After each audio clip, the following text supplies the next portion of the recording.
Hello and welcome back. GovDoc News, no opinions, just facts and summaries of government documents. You take it from there. Back with the President's fact sheet from October 28th, 2025. President Trump strikes deal on economic and trade relations with China. All right, so here we have some movement on the China-U.S. trade relationship that has been interesting of late, to say the least. So, what do we got? What China agreed to do: opening doors and easing restrictions. China is promising a bunch of changes to make it easier for U.S. companies and products to get into their market and to stop harmful exports. They will be stopping fentanyl precursors. Fentanyl is a super strong painkiller that has become a huge problem in the US because it's linked to a lot of overdoses. China will ban shipments of certain chemicals used to make it from going to North America entirely. They'll also tighten worldwide controls on other related chemicals to cut off the supply chain. This aims to reduce the flow of this drug into the US. Lifting controls on rare earth elements and critical minerals. These are special metals and materials, which we've talked about a lot recently, that are essential for making things like smartphones, electric cars, military gear, batteries, etc. China controls a lot of the world's supply of these materials.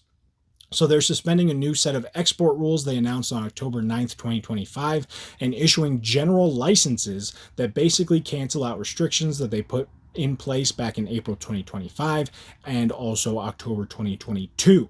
This means that U.S. buyers and their global suppliers can get these materials more freely without jumping through as many hoops. Ending retaliation against U.S. companies, especially in tech. Since March 4th, 2025, China had added extra tariffs and other barriers on U.S. goods and firms in response to U.S. actions. They're now suspending all those tariffs on a wide range of American agricultural products like chicken, wheat, corn, cotton, sorghum, soybeans, pork, beef, fish, seafood, fruits, veggies, and dairy. They're also dropping non-tariff barriers, such as blacklisting U.S. companies on unreliable entity lists that block them from doing business. They won't do that anymore. Plus, they'll end investigations into U.S. semiconductor companies for things like antitrust or dumping, selling too cheap.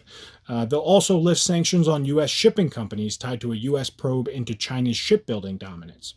Boosting buys of U.S. farm goods. China will buy at least 12 million metric tons of U.S. soybeans in November and December of 2025 alone. Then they will commit to buying at least 25 million metric tons every year from 2026 through 2028. They'll also restart purchases of U.S. sorghum, a grain used for animal feed and ethanol, while also boosting hardwood log buying for lumber reasons.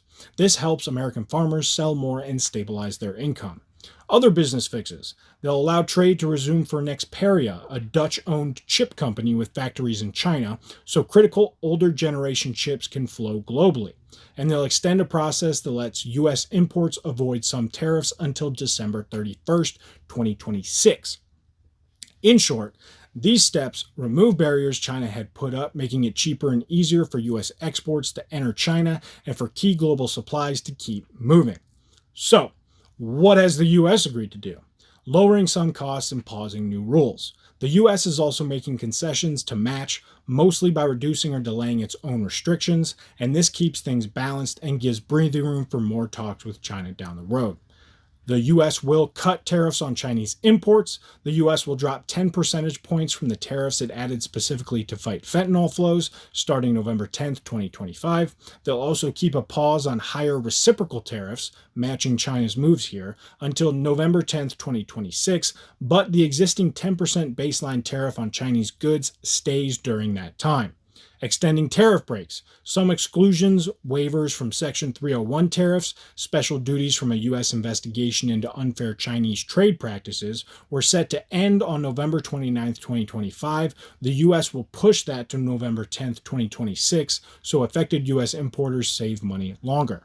Pausing new export and business controls. Starting November 10th, 2025, the U.S. will delay for 1 year a rule expanding end-user controls, restrictions on who can buy U.S. tech, to include affiliates of listed Chinese entities. They'll also pause actions from a Section 301 probe into China's push for dominance in shipping, logistics, and shipbuilding. During this pause, the U.S. will negotiate more with China on that issue, while teaming up with South Korea and Japan to boost U.S. shipbuilding. So basically, these U.S. moves lower costs for American businesses buying from China and give time to work out bigger problems without rushing to new penalties. All right, Kaimo, keep your mind open, do your own research, form your own opinion. Documents linked below. Bye-bye.